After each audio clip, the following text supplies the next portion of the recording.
Hello everybody, my name's Wolf. If this is your first time here, this is where I explain the crazy, over-the-top world of Warhammer 40,000 that nerds like me love so much. In this particular series, we're looking at the combat patrol boxes and what to do with them. So, settle in, grab a drink, and prepare for a Noob-Splaining session.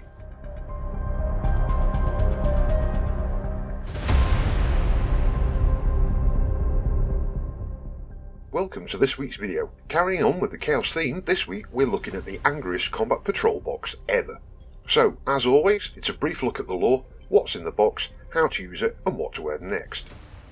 So when Emperor Chris created his 20 legions of Space Marine, each legion had a specific purpose. Although they can all fight in any style of combat as required, they each have a preferred style of combat.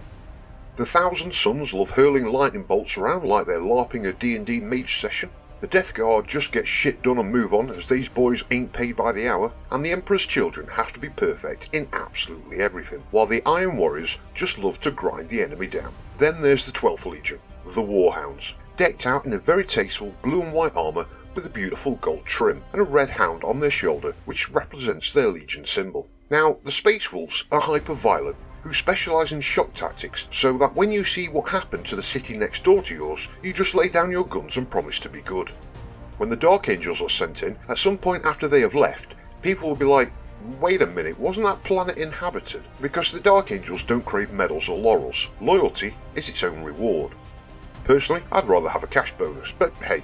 Now, when the Warhounds were sent in, they caused so much bloodshed you could smell the copper in the air 4 planets away. It was mandated by Emperor Chris himself that only the most bloodthirsty and hyper-violent Space Marine recruits were assigned to the Warhounds, unless they also happened to be alcoholics, in which case they were sent to the Space Wolves. Ironically enough, towards the end of unifying the Sol system, the Legion was split into 1,000-strong chapters and were assigned to other crusading legions in a support role.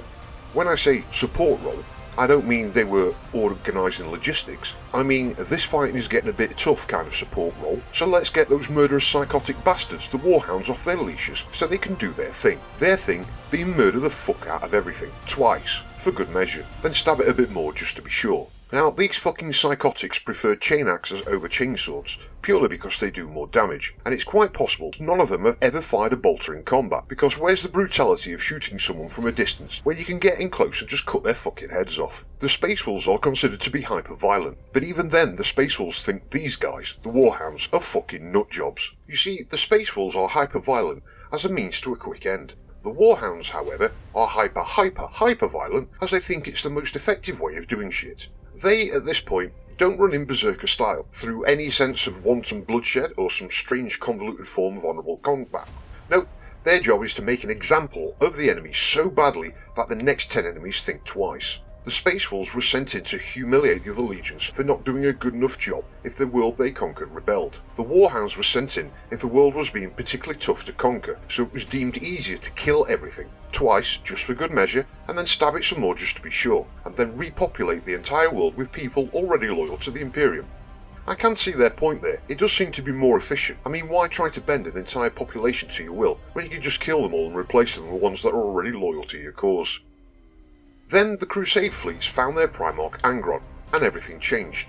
Turns out Angron, despite his name, was fluent in multiple languages and professed his legion should increase the literacy and vocabulary knowledge of the worlds they conquered, and before long the Warhounds were visiting old people homes and helping them with the daily crosswords. From there the legion became known as the Word Hounds, and once they got into helping with the daily search of word puzzles, they became the Word Eaters.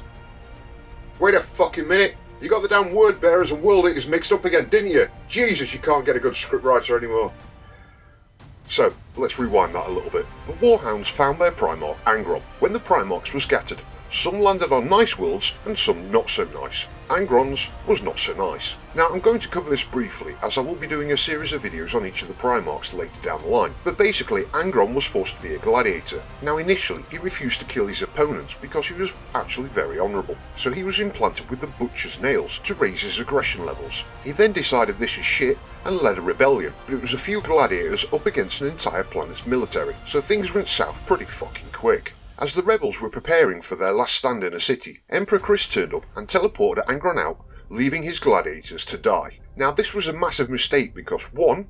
all those gladiators are trained warriors and would follow Angron into any battle, so fucking grab them as well as you've got extra troops. And 2, this caused Angron to go batshit crazy and slaughter most of the command staff of his legion out of anger. Angron always viewed this as a betrayal of his fellow rebel gladiators by the Emperor, and this fostered a resentment for Emperor Chris. When Horus turned traitor, Angron joined him, not because he wanted to stand by Horus, but because he wanted to stand against the Emperor because of that betrayal. Over time, the Legion renamed itself the World Eaters out of respect for Angron's dead gladiators. They also managed to recreate the Butcher's Nails and implanted them in all the Space Marines in the Legion, turning them all into Berserker nut jobs that just want to carve their way through their enemies with chain weapons, and if they can't find an enemy, they will violently kill each other. Needless to say, this got the attention of Khorne, the Chaos God of Blood and War, and it wasn't long before they had signed on the dotted line of a contract with him, and naturally it was signed in blood. This was the final step on the Warhound's path, turning from hyper-violent yet efficient killers into frenzied berserker nutjobs that are in constant pain and agony unless they are in combat cutting things to tiny little pieces. It's not actually known if they changed their armour scheme from the blue and white to red, or they just stopped washing the blood off it. So let's take a look at what you get in the box. You get 1 World Eater's Lord on a Juggernaut that can be built as Lord Invocatus, 20 Khornite Berserkers, and 10 Jackals, and a metric fuckton of transfers, 400 to be exact, which is nice. So, that Lord, you definitely want to build as Lord Invocatus, and it's the first time we've seen a named character in a combat patrol box so far, and named characters are always better than their generic counterparts.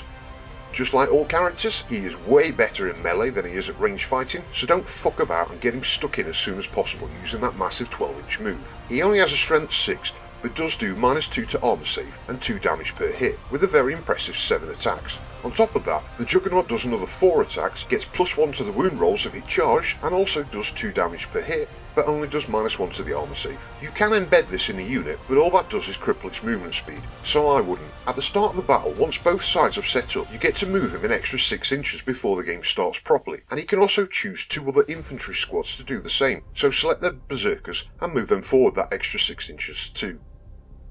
Now, the Berserkers need to be split into 2 squads of 10. Each squad can be equipped with an Icon of Khorne, definitely do this, and 2 members of each squad can get an upgraded weapon, also do this. And give the squad leader the plasma pistol over the bolt pistol. Again, nothing fancy with the tactics for these fucking nutjobs, just rush them into combat as soon as you can and start chopping shit up. They do have the blood surge ability, so if they're shot at and a model is killed, you roll a d6 and move them that far towards the nearest enemy unit. And this happens every time a different unit shoots and kills one, helping them to get across the battlefield quicker if they take some losses. The Jackals are pretty weak infantry, but they can capture a strategic point and move on, and you still gain VPs from it until the enemy takes control of it properly. So they're there to move around the battlefield, grabbing points, moving on, and ambushing weaker units or units that are already half dead. In all honesty, once you have more models to choose from, I would fuck these off as they're pretty shit. Again, give them an Icon of Khorne, and equip the Dishonored one with the Skull Smasher, and the rest of the war gear options I wouldn't even bother with.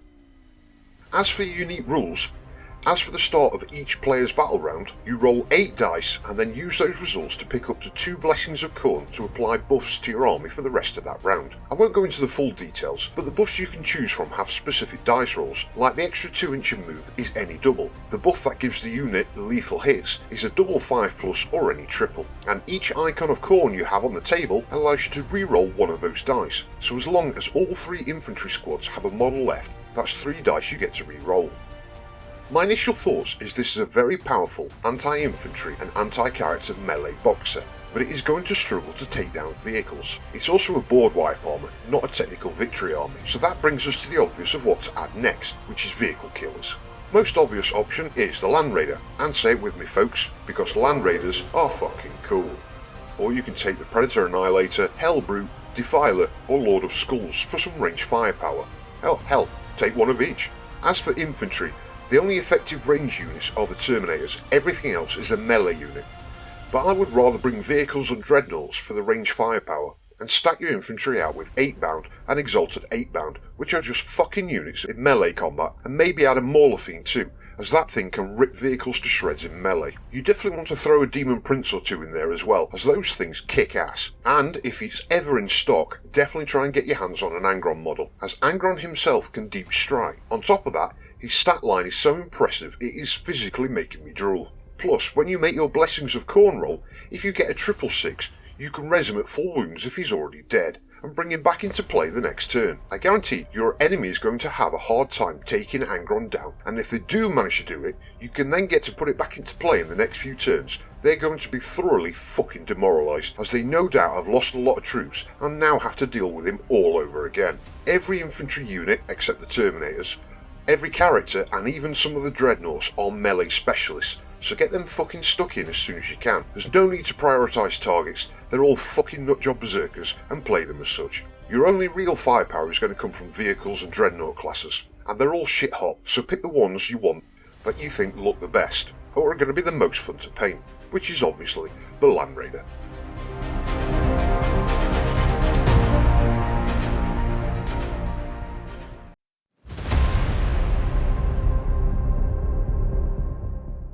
Well, that brings us to the end of this week's video. If you got this far, don't forget to leave a comment on what your favourite part was. And if you're not subscribed, don't forget to hit that subscribe button. Better still, share this video with someone who could do with some noob-splaining in their life. And if you want a shout out, just hit me up on the email address that's in the video description. Doesn't cost you anything, but if you want to buy me a coffee, you can do. There's also the links in there for Baron of Dice to get yourself some custom 40k dice, and also for Element Games, where you can get discounts off all your wargaming gear. But thanks for watching, and I'll see you next time.